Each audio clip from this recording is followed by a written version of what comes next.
দিন কেমন গেল তোর?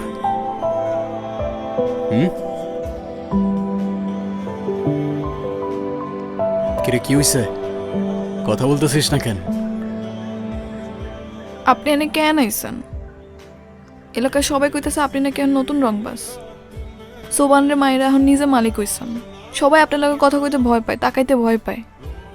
তাহলে আমি কোন সাহস নিয়ে কথা কমু? তাহলে বলিস না, দূরে থাক আমার থেকে। সবাই তো তাই থাকে। 16 বছর জেলে থাকার পর ভাবছিলাম বাইরের পৃথিবীটা আমার জন্য অপেক্ষা করতেছে, কিন্তু বের হয়ে দেখলাম শালা এই দুনিয়া তো সেই দুনিয়ার থেকেও নিষ্ঠুর। এখানে হয় শিকার হইতে হয়, নয় শিকারী। আর শিকারী আমি নিজের ইচ্ছায় হই নাই মায়া। কিন্তু এই স্বীকার করতে গিয়ে কি আপনি আপনি নিজেরা হারায় ফেলতেছেন না? আমারে তো আমি কবেই হারায় ফেলছি।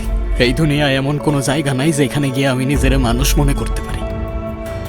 আমি আপনার মানুষ মনে করি, শুধু মানুষ না, অনেক ভালো মনের মানুষ, যে অসহায় মানুষের বিপদে পাশে দাঁড়ায়।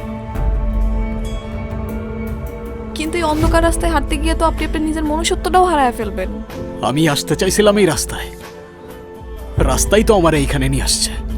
16 বছর পর আমি আমার মায়ের সামনে গিয়া দাঁড়াইছিলাম। 16 বছর পর আমার মা আমার একবারও ঘরের ভেতরে যাইতে বলে নাই, একবারও জিজ্ঞাসা করে নাই আমি খাইছি কিনা।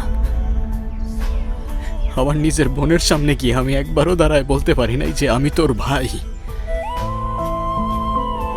আমার পাশে একটা মানুষ নাই। আমার জীবনটা এমন মায়া, তো আমি আর কোন রাস্তায় হাঁটবো তুই আমারে বল।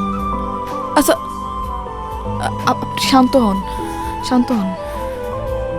আমি বুঝি নাই আপনার ভিতরে তো কষ্ট লুকায় আছে। শান্ত হন আপনি, দেখবেন সব ঠিক হয়ে যাবে। আমি আসি আপনার পাশে, কথা দিলাম।